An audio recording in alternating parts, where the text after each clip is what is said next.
नमस्कार। आज हम एक बहुत ही दिलचस्प बात करने वाले हैं। सोचिए, अगर मैं कहूं कि शिव और शक्ति सिर्फ देवी देवता नहीं, बल्कि हमारे ही मन को समझने का, उसे मास्टर करने का एक सीक्रेट मैनुअल है। जी हां, आज हम इसी प्राचीन कोड को डिकोड करने जा रहे हैं। तो चलिए इस सफर को एक सवाल से शुरू करते हैं। क्या हो अगर ये जो पुरानी कहानियां हम सुनते आए हैं, ये सिर्फ कहानियां ना हो, बल्कि हमारे अंदर छुपी हुई शक्तियों को अनलॉक करने का एक सीक्रेट ब्लूप्रिंट हो, एक नक्शा। और यहीं से हमारी पूरी बात शुरू होती है। ये समझना होगा कि हमारे प्राचीन ऋषि सिर्फ कहानियां सुनाने वाले नहीं थे, वो एक तरह के स्पिरिचुअल साइंटिस्ट थे। और उन्होंने चेतना के पूरे विज्ञान को, पूरे मैप को इन कहानियों और प्रतीकों में कोड कर दिया था। आज हम उसी कोड को तोड़ने वाले हैं। तो चलिए सीधे इस सिस्टम के दिल में उतरते हैं। इसकी बुनियाद में दो शक्तियां हैं, शिव और शक्ति। अब इन्हें सिर्फ दो अलग अलग देवताओं की तरह मत देखिए। इन्हें ऐसे समझिए कि ये दो तरह की एनर्जी हैं, दो सिद्धांत जो इस पूरे ब्रह्मांड को और हाँ, हम सबके अंदर की दुनिया को भी चलाते हैं। तो सबसे पहले बात करते हैं शिव की। देखिए, शिव कोई व्यक्ति नहीं है, बल्कि ये चेतना की वो अवस्था है जो बिल्कुल स्थिर है, शांत है।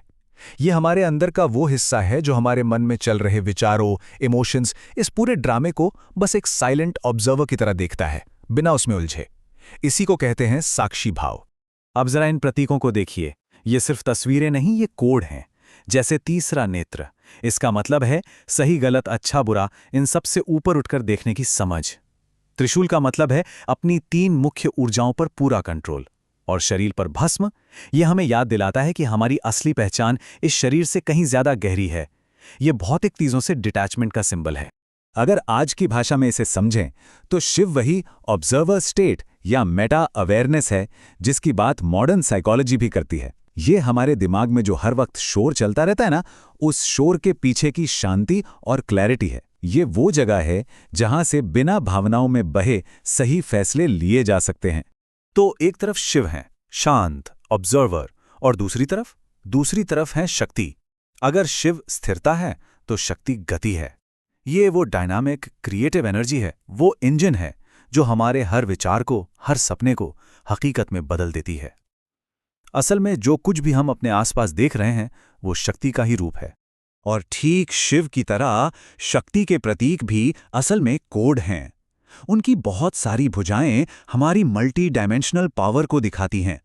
उनके हाथों में जो हथियार हैं, जैसे तलवार, वो हमारे साइकोलॉजिकल टूल्स हैं, सही और गलत में फर्क करने की क्षमता। और उनका शेर या बाघ पर बैठना, ये हमारे अंदर के जंगली इमोशंस जैसे गुस्सा और डर पर कंट्रोल का प्रतीक है। ये जो टेबल है ना, ये दोनों के बीच के फर्क को एकदम क्रिस्टल क्लियर कर देता है। शिव स्थिर चेतना है, शक्ति गतिशील ऊर्जा। शिव ऑब्जर्वर हैं तो शक्ति एक्शन है। अगर इसे बिजनेस की भाषा में कहें तो शिव मतलब स्ट्रैटेजी और एनालिसिस, और शक्ति मतलब उस स्ट्रैटेजी को लागू करना, यानी इम्प्लीमेंटेशन। और यहीं पर सबसे जरूरी बात सामने आती है, ये दोनों एक दूसरे के बिना अधूरे हैं। शक्ति के बिना शिव यानी चेतना कुछ कर नहीं सकती, वो बस देखती रहती है। और शिव के बिना शक्ति यानी ऊर्जा, वो बस केओस है, बिना किसी दिशा के भटकती हुई एनर्जी। असली पावर तब पैदा होती है जब ये दोनों एक साथ, एक तालमेल में काम करते हैं।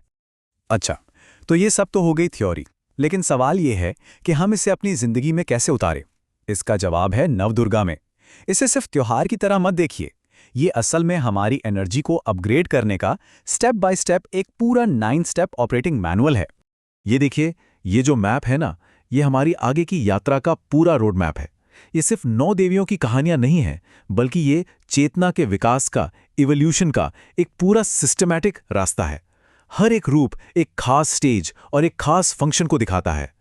तो सबसे पहले 3 चरण ये किसी भी इमारत की नींव की तरह हैं। पहला, शैलपुत्री, यानी अपनी जिंदगी में फिजिकल और इमोशनल मजबूती, एक स्थिरता लाना। दूसरा, ब्रह्मचारिणी, मतलब अपनी एनर्जी को फालतू जगह बर्बाद करने के बजाय अनुशासन से सही दिशा देना। और तीसरा, चंद्र घंटा, यानी इमोशनल बैलेंस हासिल करना। ये वो फाउंडेशन है जिसके बिना आगे बढ़ना नामुमकिन है। एक बार जब नींव मजबूत हो जाती है, तब शुरू होता है क्रिएशन और एक्शन का दौर। चौथा स्टेज, कुष्मांडा, हमें सिखाता है कि कैसे अपने अंदर के कॉन्फिडेंस से अपनी बाहरी दुनिया बनाई जाए। 5वां, स्कंद माता, ये स्टेज अपनी स्किल्स और अपनी काबिलियत को बढ़ाने का है। और छठा कात्यायनी, ये स्टेज है एक्शन का, अपने अंदर के दुश्मनों जैसे डर और शक को खत्म करने के लिए ऋषि-नेटिव कदम उठाने का। और अब आते हैं आखिरी और सबसे गहरे 3 चरणों पर। यहां असली ट्रांसफॉर्मेशन होता है। 7वां कालरात्रि, मतलब अपने सबसे बड़े डर का, अपनी डार्क साइड का सामना करना। 8वां महागौरी, यानी उस डर से मुक्त होकर अपने मन और भावनाओं को पूरी तरह साफ करना, शुद्ध करना। और आखिर में 9वां स्टेज सिद्धिदात्री, यह है सेल्फ मास्टरी का शिखर, जहां हमारा इंट्यूशन और पावर एक हो जाते हैं। तो चलिए अब इन सारे हिस्सों को एक साथ जोड़कर देखते हैं कि आखिर ये पूरी तस्वीर है क्या। हमने शिव और शक्ति के ड्यूअल कोड को समझा और नवदुर्गा के 9 स्टेप प्रोसेस को भी देखा। अब जब ये सब एक साथ मिलते हैं तो ये हमारी असलियत को नेविगेट करने के लिए एक बहुत ही पावरफुल एल्गोरिदम बनाते हैं। और ये है इस पूरे सिस्टम का निचोड़, एक तरह का ह्यूमन ऑप्टिमाइजेशन एल्गोरिदम।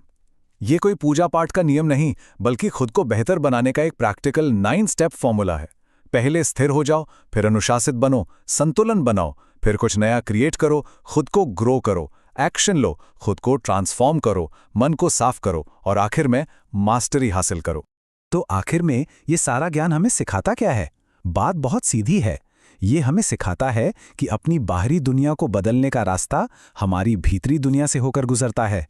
जब हम अपनी चेतना यानी शिव और अपनी ऊर्जा यानी शक्ति, इन दोनों पर महारत हासिल कर लेते हैं, तब हम अपनी बाहरी दुनिया को अपने हिसाब से आकार दे सकते हैं। तो चलिए इस पूरी बातचीत को एक सवाल पर खत्म करते हैं, एक ऐसा सवाल जो हम सब खुद से पूछ सकते हैं। इस 9 स्टेप्स के विकास के नक्शे को देखते हुए आज अपनी जिंदगी की यात्रा में हम खुद को किस स्टेज पर पाते हैं? क्योंकि अपनी सही जगह को पहचानना ही आगे बढ़ने का पहला कदम है।